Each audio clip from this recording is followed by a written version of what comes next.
Hello, bienvenue dans ce live, j'espère que vous allez bien. Je suis Sandrine Carr, je suis très heureuse de vous retrouver ce soir.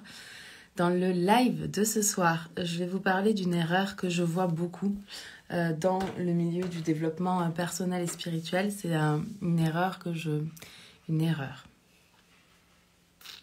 une mécompréhension que j'observe assez régulièrement et qui maintient beaucoup de personnes en arrière par rapport à ce qu'elles veulent vraiment. Et vous savez, on a déjà parlé de cette erreur quand je vous dis qu'il y a une grande différence entre savoir quelque chose et connaître quelque chose. Entre avoir l'information et recevoir les bénéfices de cette information. Mais c'est exactement de ça dont on va parler. L'erreur que de nombreuses personnes commettent, c'est de faire leur développement personnel uniquement en termes d'information. Et donc, je vais m'expliquer.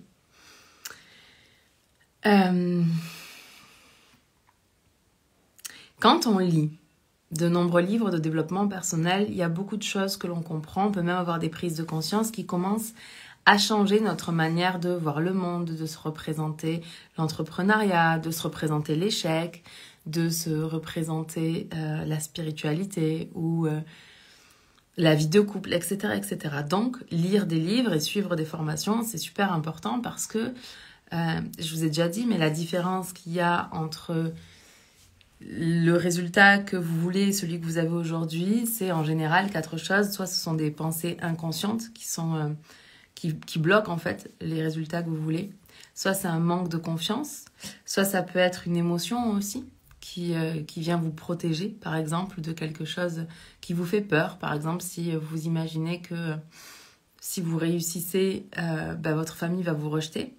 Et bien du coup, la peur de la réussite va vous protéger de vivre l'expérience à laquelle vous avez peur. Mais la peur de la chose entraîne aussi la chose. Puis la 4e chose, c'est souvent aussi une méconnaissance de ce qui est possible. Donc, quelque part, quand vous lisez des livres ou suivez des formations, vous répondez à ce point-là. Vous répondez au point de, ok, qu'est-ce qu'il y a d'autre de possible? Comment est-ce que je pourrais faire? Donc, c'est super. Mais le problème, c'est que c'est pas suffisant. Et c'est vraiment ce sur quoi je voudrais insister ici parce que c'est une erreur que je vois tellement régulièrement. Puis j'ai beau le dire et le répéter, je me rends compte que je pense que je vais encore le répéter pendant longtemps et j'aimerais tellement que vous perceviez l'importance de ce que j'essaye de vous transmettre. Avoir des informations, c'est bien, mais plus vous avez d'informations dans votre tête, plus vous risquez de créer un gap entre ce que vous vivez et ce que vous vous représentez qui est possible en termes de réalité. Et ce gap-là peut devenir très angoissant en fait parce que vous savez que vous êtes capable de tellement plus que ça. Vous savez que vous méritez plus, que vous méritez tout ce que vous désirez, que vous désirez aussi tout ce que vous méritez. Vous savez que vous pouvez vivre la plus extraordinaire des relations, mais la vérité, c'est qu'au quotidien, dans votre couple, par exemple, ça ne fonctionne pas.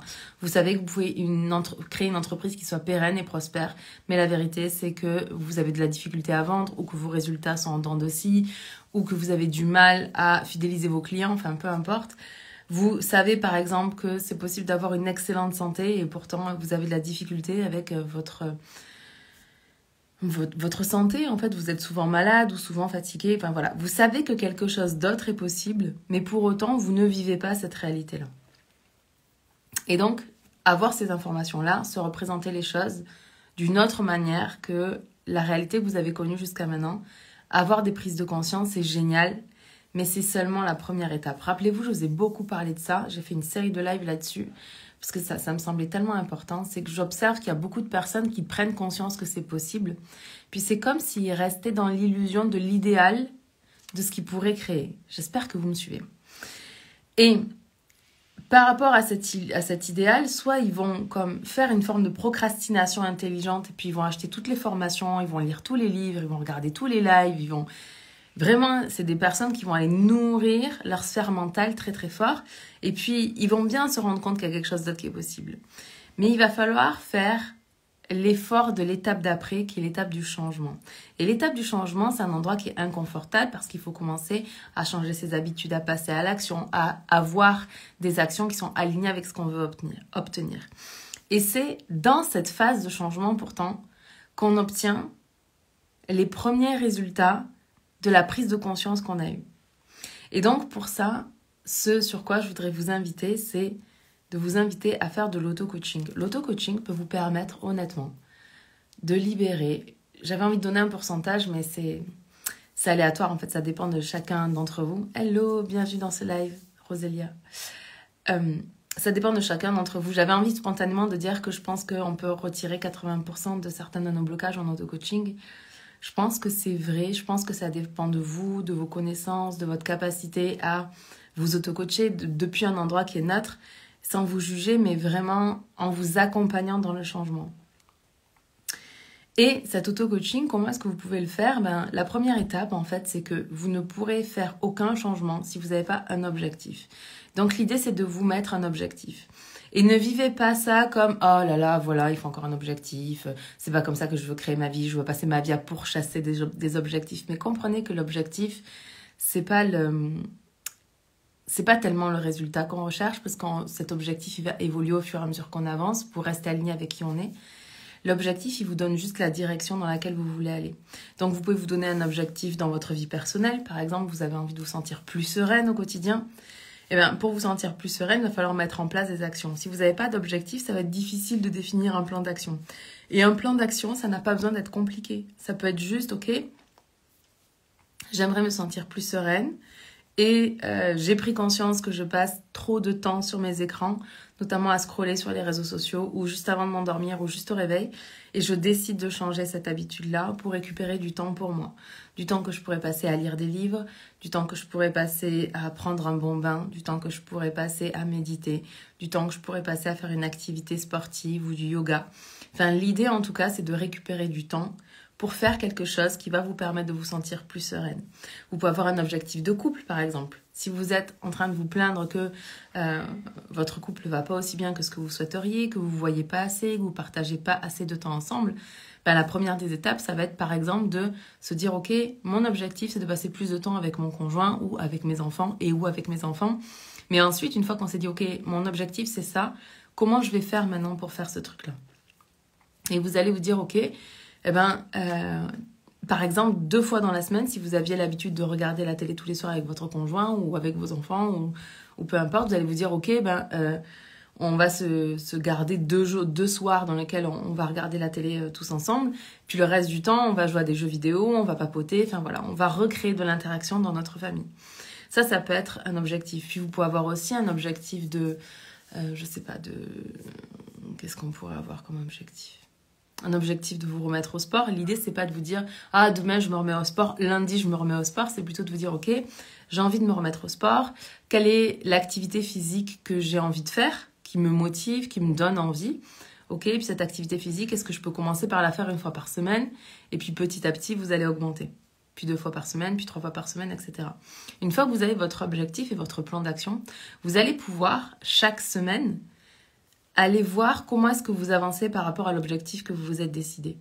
Par exemple, si vous aviez dit que vous passeriez plus de temps en famille ou avec votre conjoint, du coup, vous allez vous dire, ok, donc j'avais dit que je sais pas moi, on se ferait par exemple une sortie en amoureux 1 fois par semaine, que on se ferait par exemple un plateau télé en amoureux 1 fois par semaine, que on aurait une discussion type partage en écho. Hello Laura, bienvenue dans ce live. Toutes ces actions-là, vous allez chaque semaine, à un jour qui est régulier, par exemple le lundi, moi c'est le lundi que je le fais, vous allez vous auto-coacher par rapport aux objectifs. Vous allez vous dire, ok, par rapport à cet objectif-là, est-ce que j'ai fait les actions que j'avais dit que j'allais faire ? Et c'est parce que vous allez vous poser ces questions-là que vous allez pouvoir voir comment est-ce que vous pouvez améliorer votre plan d'action et comment est-ce que vous allez vous diriger petit à petit vers ce que vous désirez. Et à ce moment-là, tous les outils de développement personnel vont être extraordinaires parce que vous allez pouvoir vous appuyer sur chacun d'eux pour vous aider dans l'atteinte de votre objectif. C'est pour ça que c'est tellement important pour moi. C'est un...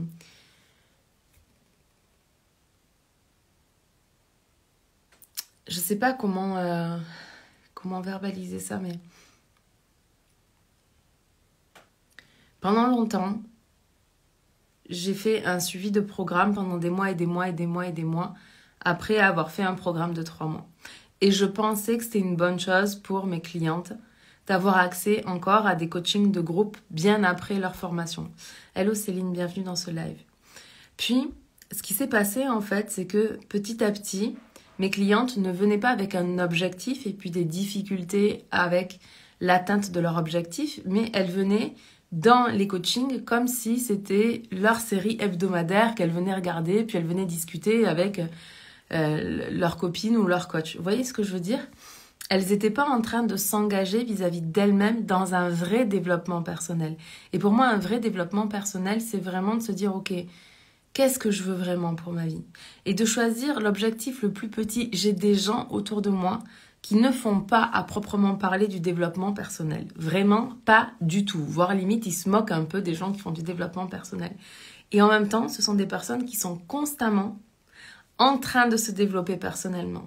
Pourtant, ils ne lisent pas nécessairement des livres de développement personnel. Ils ne regardent pas des formations de développement personnel. Mais ils observent régulièrement leur vie, puis ils se demandent qu'est-ce qu'ils ont envie de vivre. Et ils s'engagent et ils font les choses. Et quand ils échouent à faire quelque chose, eh ben, ils se remettent en question et ils recommencent. Et le problème que je peux observer dans le développement personnel, c'est qu'on a confondu ça avec comme une méthode magique, miraculeuse, qui ferait que juste parce qu'on a lu un livre, alors notre vie, elle va changer. Et je voudrais vraiment tellement, avec tout mon cœur, avec toute mon âme, avec toutes mes forces, vous aider, si ce n'est pas déjà le cas, à prendre conscience que ce qui va vraiment créer des changements dans votre vie, ça va être de décider que vous avez envie d'atteindre un objectif. Elle vous sait, bienvenue dans ce live. De vous dire, ok, j'ai envie d'atteindre cet objectif-là, je décide de faire telle action pour atteindre cet objectif-là, et puis chaque semaine, je vais aller vérifier avec moi-même si j'ai fait ces actions-là. Si je les ai pas fait, je vais me demander pourquoi je les ai pas fait. Est-ce que c'est parce que c'était un problème d'organisation? Est-ce que c'était parce qu'il y avait une émotion qui m'a empêché de le gérer, puis j'ai pas su vivre cette émotion-là, et du coup j'ai utilisé un tampon émotionnel? Est-ce que j'ai fait l'action en question, mais elle ne m'a pas donné le résultat? Est-ce que je peux améliorer cette action? Est-ce que je vais changer cette action? Enfin bref, tout ce principe d'itération dont on parle beaucoup dans l'entrepreneuriat. Mais l'idée, en fait, c'est que vous puissiez, vous, avoir un rendez-vous avec vous par rapport à un objectif que vous vous êtes fixé. Puis vous voyez bien que je vous parle d'un objectif. Je ne suis pas en train de vous dire d'avoir une liste d'objectifs parce que ça non plus, ça ne fonctionne pas. C'est une des raisons pour lesquelles les gens échouent dans leur développement personnel. C'est parce qu'ils ont trop d'objectifs en même temps. Moi, ce que je vous conseille, c'est de prendre un objectif pendant minimum 1 mois, de vous concentrer là-dessus, voire pendant 3 mois selon le type d'objectif. Il y a des objectifs qui sont plus faciles à atteindre que d'autres. Mettre en place des habitudes, c'est peut-être parfois plus simple que développer un nouveau programme de formation en ligne ou ce genre de choses. Il y a des actions qui prennent plus de temps, dans lesquelles il faut plus découper les actions. Mais l'idée, c'est vraiment que vous ayez maximum, un objectif par mois au début. Et votre job, c'est vraiment chaque semaine, à la même heure, comme si vous aviez rendez-vous avec votre coach, d'aller voir concrètement qu'est-ce qui a été mis en place dans la semaine ou pas.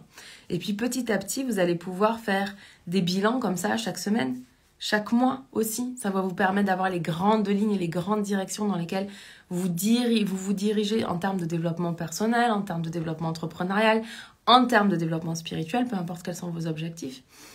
Et puis vous pouvez aussi vous faire de l'auto-coaching tous les jours, c'est-à-dire tous les jours vous pouvez, mais ça c'est vraiment pour les personnes qui par exemple sont entrepreneurs et qui sont toujours confrontées aux mêmes problématiques et qui pour l'instant par exemple ne peuvent pas se faire accompagner ou alors se sont fait accompagner, ont bien compris tout un tas de choses, sont très largement capables de faire ce qu'elles ont dit qu'elles devaient faire ou ce qu'elles désirent faire. C'est juste que dans le quotidien, elles ont la difficulté par exemple à passer à l'action. Eh bien, si vous vous trouvez dans des situations comme ça, vous pouvez vous auto-coacher tous les matins avant de commencer votre journée. Vous allez faire un flot de pensées. Vous allez noter toutes les pensées qui vous traversent la tête par rapport à votre objectif. Vous allez regarder comment est-ce que ça résonne dans votre vie. Quelles sont les pensées? Ces pensées, qu'est-ce qu'elles créent en termes d'émotions? Est-ce que ce sont des émotions agréables qui font que vous allez vous mettre en mouvement pour réaliser vos objectifs? Ou est-ce que vous avez des pensées qui sont négatives et qui vont créer des émotions qui sont désagréables et ces émotions vont vous empêcher de passer à l'action. Puis ensuite, vous allez regarder, ok, est-ce que je suis passée à l'action comme je l'avais dit? Est-ce que j'ai temporisé? Est-ce que j'ai procrastiné? Ou est-ce que j'en ai fait plus que ce que j'avais prévu? Et quel est le résultat que je vais obtenir si je continue à penser de cette manière-là? Puis quel est le résultat que je vais obtenir si je décide de qu'est-ce que j'ai envie de croire vrai, qu'est-ce que j'ai envie de penser. Et là, on est vraiment dans l'intentionnalité. Et puis, en faisant ce travail-là, tous les jours, vous pouvez aussi... je sais qu'il y a une Américaine que j'aime beaucoup qui s'appelle Marie Forleo, qui est dans le business en ligne depuis une vingtaine d'années, je pense, maintenant, et qui a formé toute une vague d'entrepreneurs. Mais j'avais vu une vidéo d'elle dans laquelle elle disait que tous les jours, avant même de commencer son travail du coup d'entrepreneur, elle écrivait 15 fois son objectif, comme une affirmation. C'est-à-dire qu'elle avait formulé son objectif comme une affirmation et tous les matins, elle écrivait 15 fois l'objectif qu'elle voulait atteindre. Et du coup, ça crée dans son esprit un focus extraordinaire. Puis l'affirmation qu'elle avait fait, c'était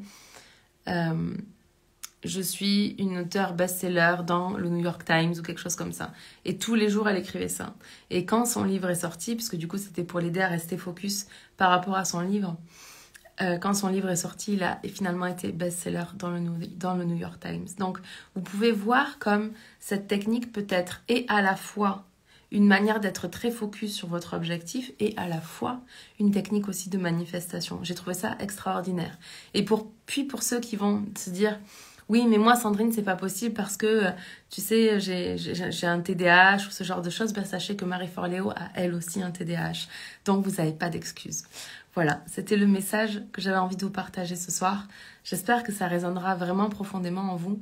J'espère que si vous faites partie de ces personnes qui lisent beaucoup de choses, apprennent beaucoup de choses, c'est très bien. Et franchement, je vous félicite parce que c'est la première étape.